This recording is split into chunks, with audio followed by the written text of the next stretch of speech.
Okay, we're live, but we're waiting on Marybeth Whalen. This is Landis Wade with Charlotte's podcast. I'm flying without a net here.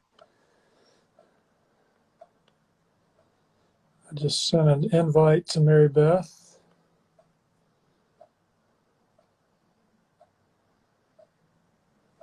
And while we're waiting on her to connect, assuming I did that right, this is our first Instagram Live. It's Charlotte's podcast. I'm Landis Wade, the host of the podcast. And in just a moment, I'm going to be having my guest on with me here, if I can do that. Let's see here.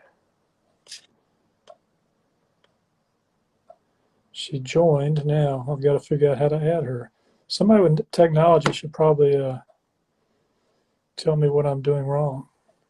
She says unable to join. Okay, that's great. I'm going to try this again while we're waiting. Send request. Waiting on Marybeth. Marybeth, I know you're there. You're watching. We're trying to get you in. There we go. Hey. Hey. Oh man. So the worst part's over. I just wasn't sure what buttons to push, and now I've got you. So happy that you've joined me. Good to see you. Yeah, glad to be here. Yeah. So this is great. This is our Tune In Tuesdays live for Charlotte's podcast. You are our first Instagram live, Marybeth. Thank you for that. I'm honored.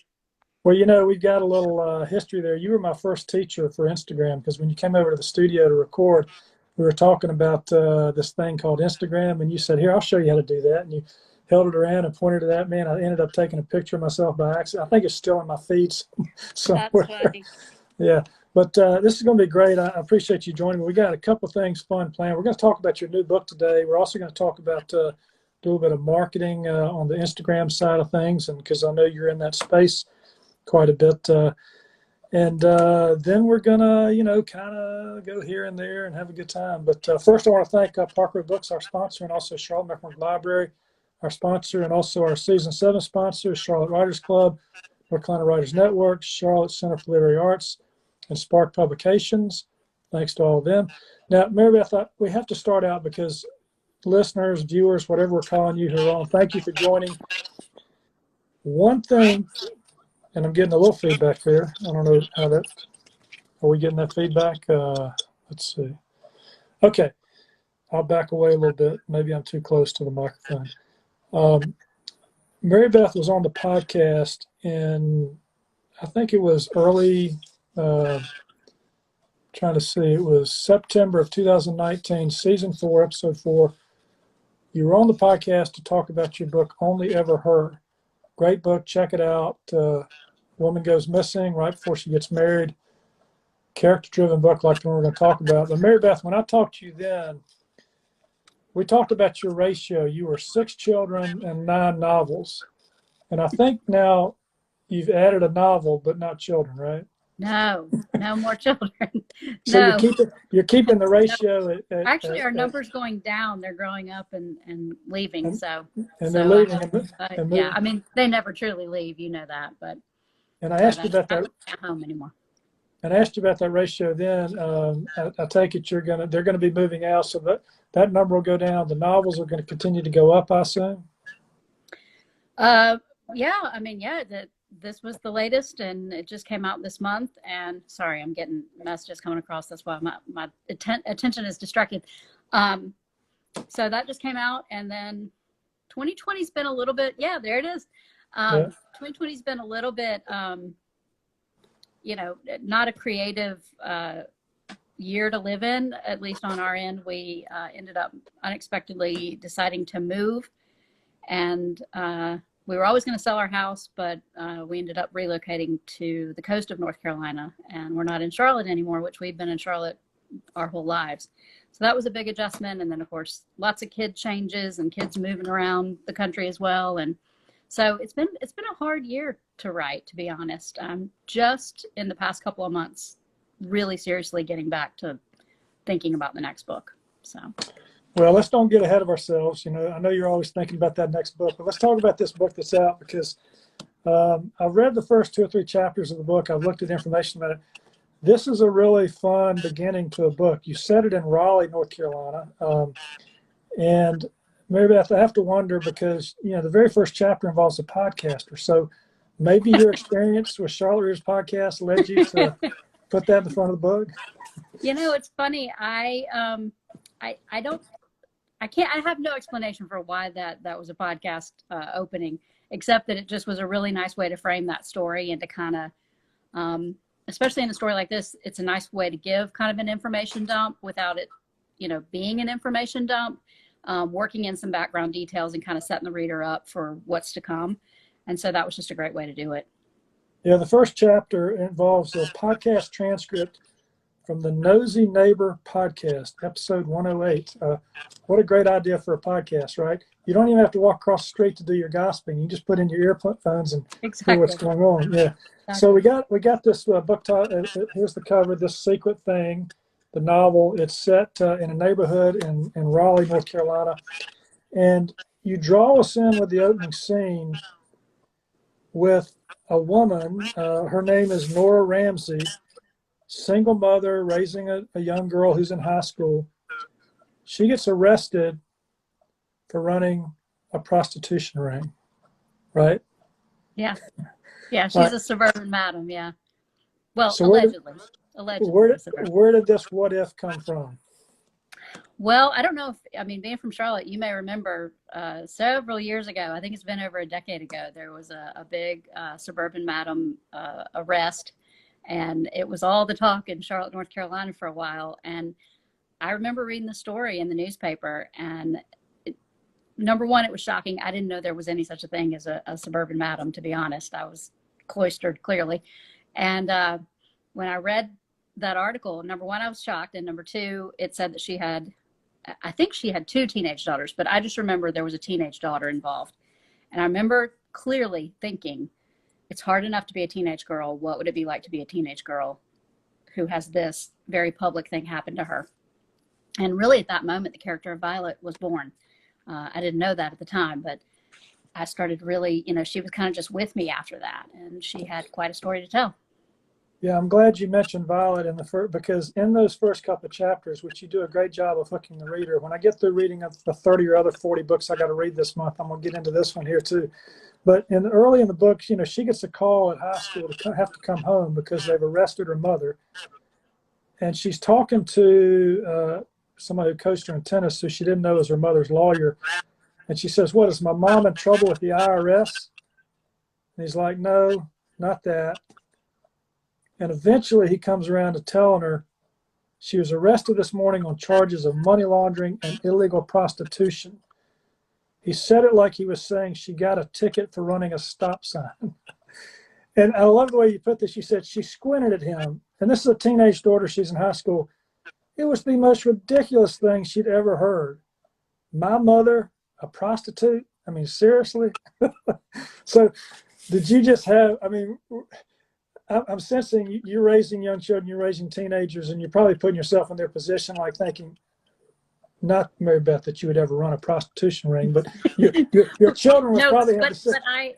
But they're often, flabbergasted by my behavior. So that was not hard to get to. Yeah. Yeah. So did you, as you were thinking about that, did you think back to yourself being a high schooler and thinking, what if somebody had thrust that on me? How would I have reacted to that situation? Yeah, absolutely. And just that sense, kind of my own ignorance / innocence when I read that initial story, when the story broke in Charlotte, that of just like, I didn't know this was even something that could be. And of course, for Violet, there's the added aspect of my mother. And just, I don't know. And when I'm writing, I go fully inside their bodies. Not to sound weird, but I am them. And what are they hearing? What are they seeing? What are they thinking? All 5 senses. So. One of the things you said on the podcast when you were on, it's hard to believe it was a year ago. Been a lot of podcasts under the podcast dam since then. But one of the things you said was, you write these character-driven, you write an alternative points of view, and you described to me the way that you select your characters for your plot lines. And you said you put them, they're kind of like they're in a waiting room, and they're out there, and you might invite them in to be a part of your script. So how did these characters get invited into be auditioned for this particular script? Well, Violet was one of those people that had been in the waiting room for a long time. I mean, think about that. That was like over a decade ago I read that. And like I say, at that point, like a character will kind of dawn on me.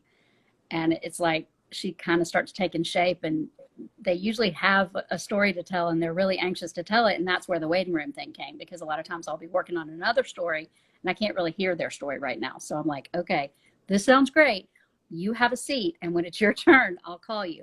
And so that's where the waiting room analogy, my husband hates this, by the way. Thankfully, he's not on here. He hates when I say this because you're like, you sound crazy. But it really is. I tell him, have a seat and I'll be with you as soon as I can. So whenever, I feel like when I'm writing a novel, especially because I do multiple points of view, I kind of just stand there in the waiting room and I'm like, okay, I'm casting this particular story. Who should be in it? And I just sort of pick them at that. Maybe there's other writers who do it that way. Well, I don't know. That's just the way I do it. I don't run the Nosy Neighbor podcast, but maybe I was sneaking into your waiting room to kind of get into that first scene, when you had that thing. Exactly. No, but I think it's fun that you do that. And I've heard this from writers that I've interviewed on the podcast before, that even the ones that, and I know you're very outline driven, you come up, you've told me that you like to know where the story is going to end up before you even start writing, but you also provide some flexibility so that you enjoy it. Other writers are kind of pantsers. They move at the seat of their pants, but all writers, it seems to me, no matter which method, from what I've been hearing and in my own experience, this magical thing happens sometimes where you learn things from your characters as you write. And did you learn things from your characters in this book as you were writing it? Oh yeah. So there's some twists at the end that I promise you I did not know when I started this. I mean, they surprised me. You didn't know how it was going to turn out exactly then, did No, you? and my husband also thinks that's crazy. He's like, but aren't you writing the story? I'm like, well, I mean, I'm available to the story. Does that make sense?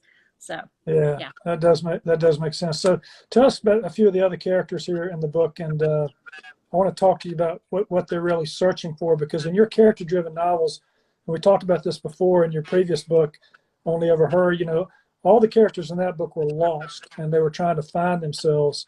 Literally, they were trying to find one person that was missing. In this book, Nora Ramsey's in jail, her daughter Violet, what are they searching for? And then introduce us to some other characters as well. Well, probably the most, I guess, urgent one of all of them is Nora's estranged mother and Violet's, by default, estranged grandmother, who she doesn't remember ever meeting her. And she ultimately gets called in to come in and take care of Violet while her mother's incarcerated. And she is I loved her. She had such spirit, and Nora, in her quest to provide for her daughter and to make things different and better, kind of forgot her spirit a little bit on some levels. And her mother, Polly, she's just a spitfire, and she added a lot to me of seasoning to the story. I really liked her. I always liked when she walked in. And I'm trying to think, like you were talking about casting, or asking me how I kind of cast a novel. So my agent read the book, the initial proposal, and she came back and she was like, there's a character missing, which is very weird for them to tell me, because usually they're like, you have too many characters. And this time she said, you've left one in your waiting room. And I'm like, no, there's not. But she was like, I really think you need like a detective. And I'm like, oh, this is not a detective story. No, that's going to change everything. I'm not doing that. And I was kind of digging my heels in about it. And she said, she always does this to me. She's like, tell you what, just go for a walk and just try to just talk to the characters. And so she's very much in the woo-woo stage with me. And she's like, just try to hear from him and just see if like you feel like there's a detective, and I was like, fine. So I go for a walk, and no joke, as I'm walking, I remembered that just a few days earlier, this guy, now I didn't know who he was at the time, showed up, which is how this happens. And he was like, you just need to understand why. And he's telling something that ultimately becomes part of the story. And as I'm walking, it's like he showed back up, and I was like, oh, he's the detective. And at that point, I was like, there is somebody missing. So I couldn't wait to go back and email my agent and be like, I'm going to put a detective in and he belongs there, because I didn't want to, I call it spackling. I didn't want to spackle somebody in just to make somebody else happy. But when he showed up, and I was like, he had showed up several days before, I just didn't know he was part of this story. So that was that was a really cool moment for me. Just, I love that part of the parts that surprise you to me are why you do this. Yeah, the detective is Nico. He's been doggedly pursuing Nora Ramsey in hopes she'll lead him to his missing brother, and he gets drawn further into these women's lives. And your books are all about secrets, right? And your books are all about secrets, right? Yes. Yeah. Secrets and lies and hiding. Yeah. That's kind of a theme I visit and revisit. Yeah. So. Oh, well, that's great. And Violet, I sense that she's probably searching for the answer a little bit to why her mother got involved in this, but I'm sure she's got her own problems as well.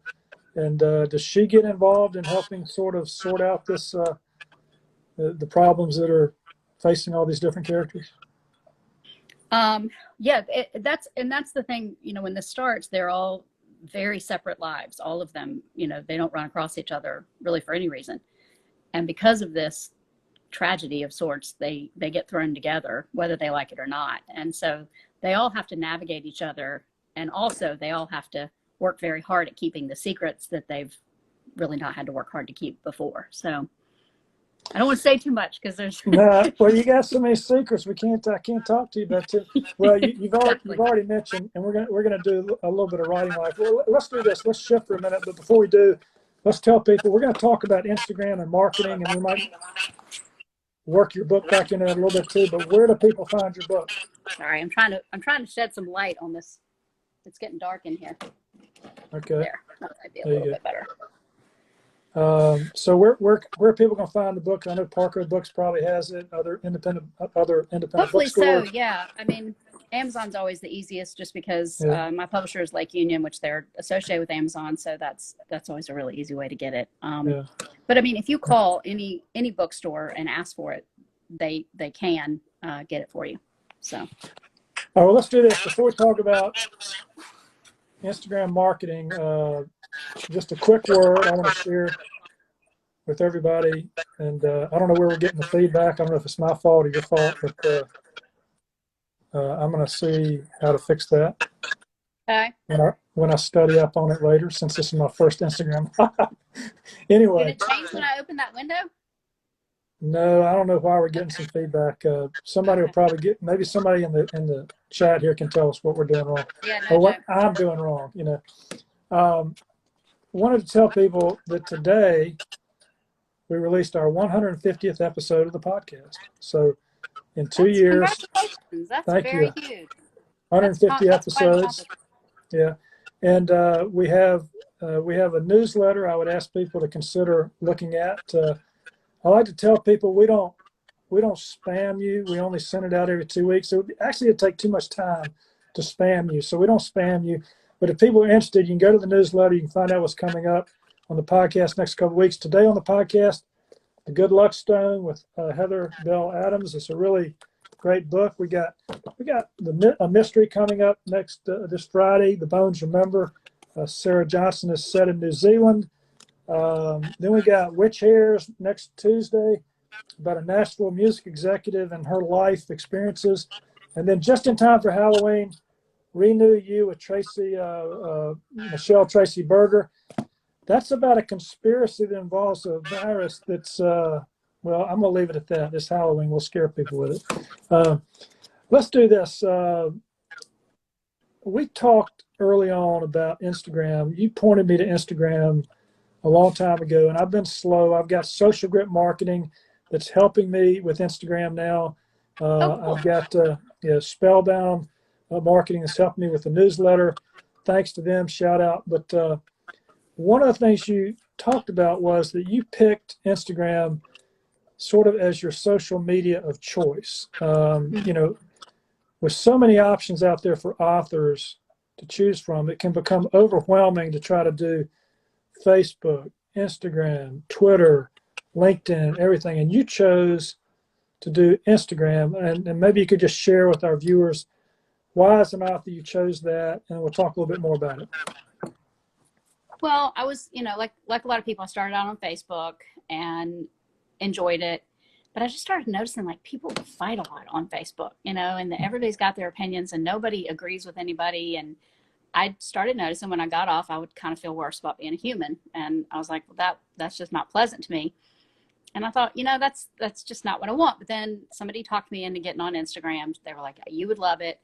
Sure enough, it's just a lot of really pretty pictures. It's not 100% the way it is anymore. But at the time I got on it, yeah, it was a lot of pretty pictures. And I just, like, I would feel better after I got off of it. It was like, oh, I looked at, nature and the ocean and, smiling children, and I felt better. So I pretty quickly started directing everything that way. And I just, we said at the beginning, I have 6 kids. I've got a lot going on. I'm trying to write books. And I had to pick. And so this is where I decided to camp out. And I try as often as I can to kind of direct people on Facebook. It's like, hey, I'm not here that much, but if you want to hang out with me socially, social media wise, I'm over here. And it seems to be working. I mean, I'm sure I miss some people, but I really feel like social media is very relational, or it should be. And I've met like actual friends on here that we keep up and we know what's going on in each other's lives. We may have never met in person, but it is a social feeling, and it is what you make of it, I guess, for me. Yeah, no, that's great. And I looked at your Instagram page to remind myself we've been following each other. You talk about the fact that your pictures won't be professional, but they'll be authentic. And isn't that kind of like what people want to see in authors anyway, is authenticity? Yeah. Well, and I changed that bio. It didn't always say that. That's in the past several months I changed that little bio thing, because I caught myself like not posting because things weren't perfect. I'm not a photographer. I'm a writer. That's just not my strength, and I don't have the wherewithal to learn all that stuff. I just don't. And so I started thinking, I think people just want to see your life and your content, and they want to hear from you. So stop getting all caught up in making everything so beautiful and perfect, and just put yourself out there. And so that I thought, well, if I kind of say it on the front end, then they'll kind of know what they're getting. And if they don't like it, it's not for them. That's fine. It's not for everybody. So that's kind of how. And before we talk about some how-tos in terms of how you use Instagram as an author, I know that you probably get a lot of direct messages and emails from these social media hacks that want to help you increase your followers tenfold and all this kind of stuff. And I would encourage people who are watching, be careful about that. Have you just tried to grow your audience organically? And have you seen incremental growth through the efforts that you've been making? Yeah, absolutely. I do think I took a social media break like a lot of people have this year ended up being 2 months. I didn't plan for that, but that's what happened. And I did lose some followers through doing that because I wasn't providing content, and that's part of the gig.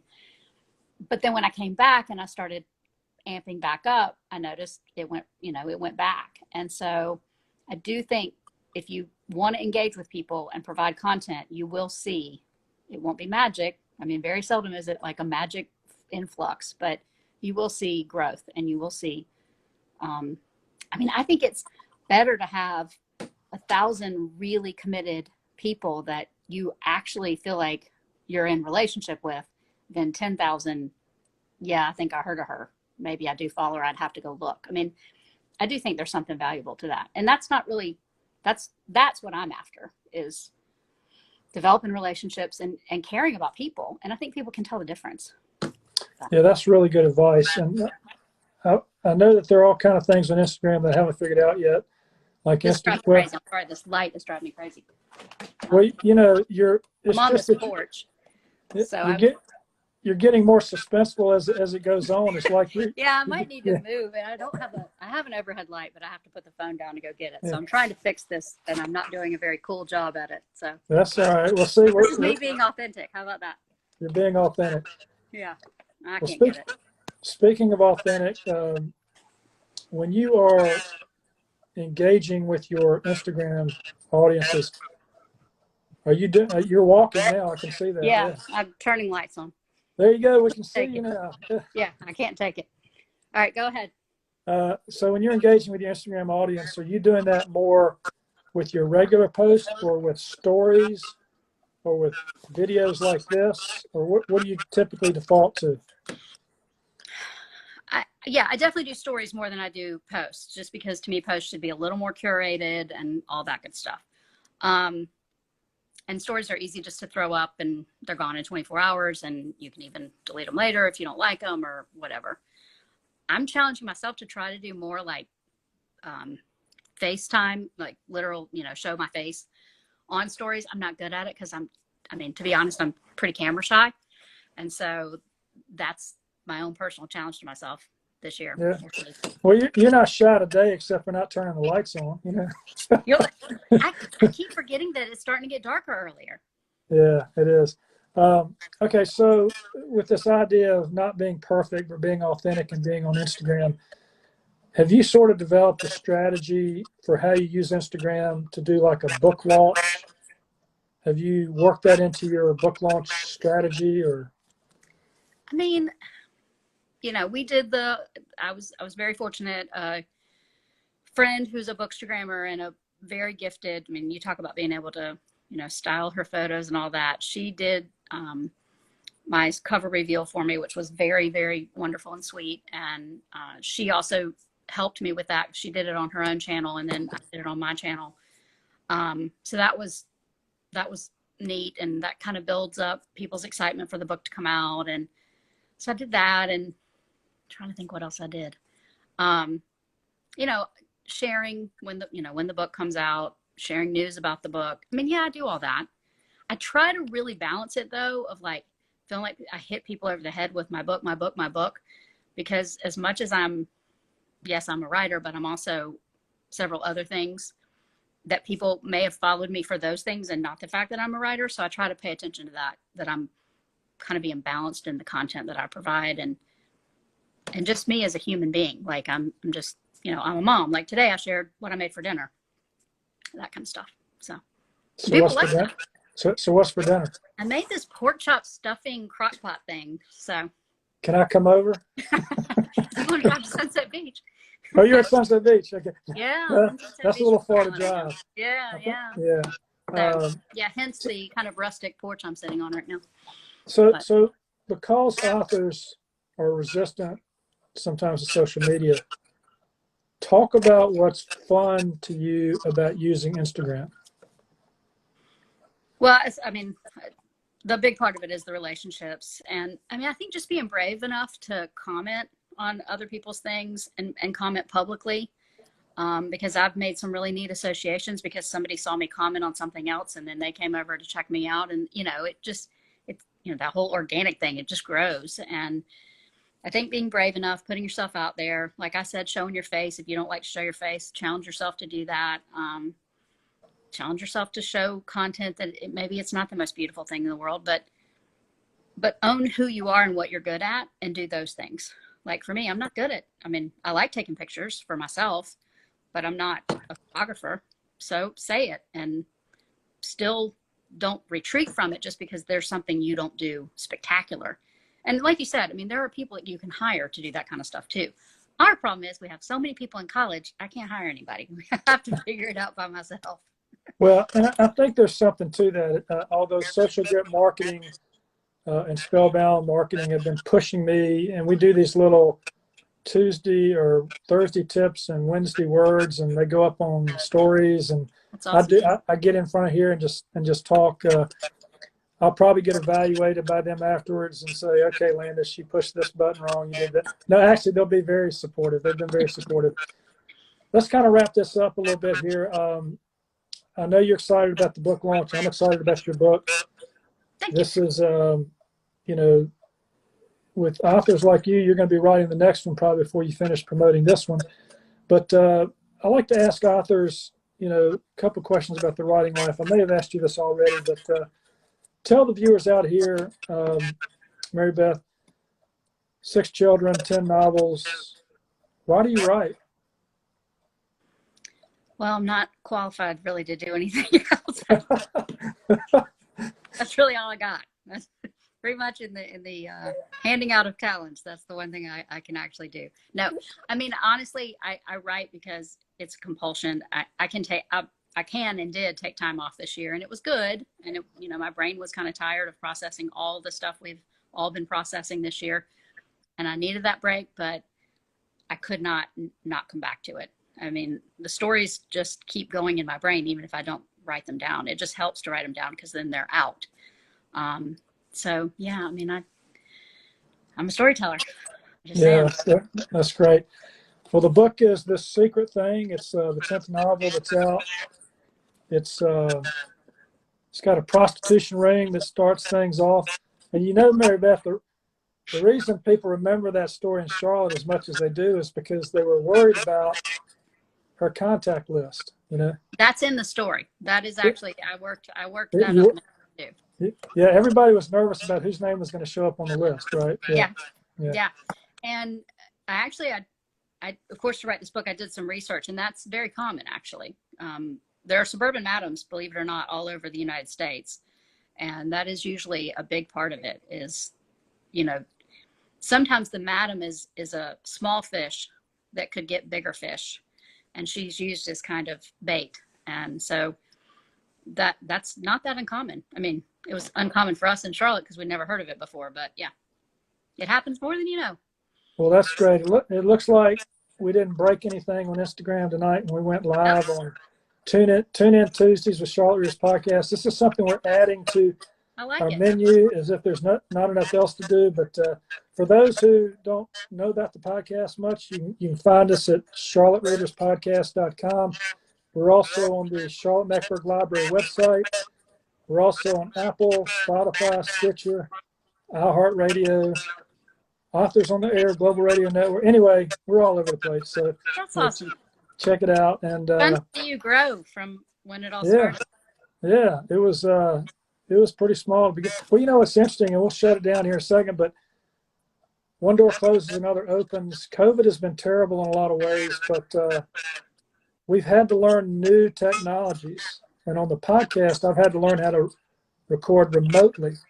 And that's allowed me to get regional authors that are in this region but still further away that they couldn't come into the studio. So it's been a great addition to have so many authors from. I mean, I've got an author coming in November who's at South Africa that I interviewed. Her connection was better than somebody across town, you know. So that's neat. That's really interesting. Cool. Yeah. Yeah. Any parting words about Instagram for our guests here? I mean, have fun with it. You know, make it as simple for yourself as possible, and just be yourself and let your people find you, because they will. So. All right. This is Marybeth Whalen. This is Landis Wade. This is Charlotte Readers Podcast. We're tuned in live, but now we're ending tuned in live. Marybeth, thank you so much for participating. I appreciate it. Well, I'm honored to have been the first little Tune In Tuesday. And I'll try to figure out how to save this. Yeah, that'd be great. So that we can then, you know, reshare it and that kind of thing. So sounds good. So what I'll do I just push end now? I would think so. I hope. If not, that's what you told me before. Just push that button and everything will be fine. All right. We'll see you. Take care. All right. Bye-bye.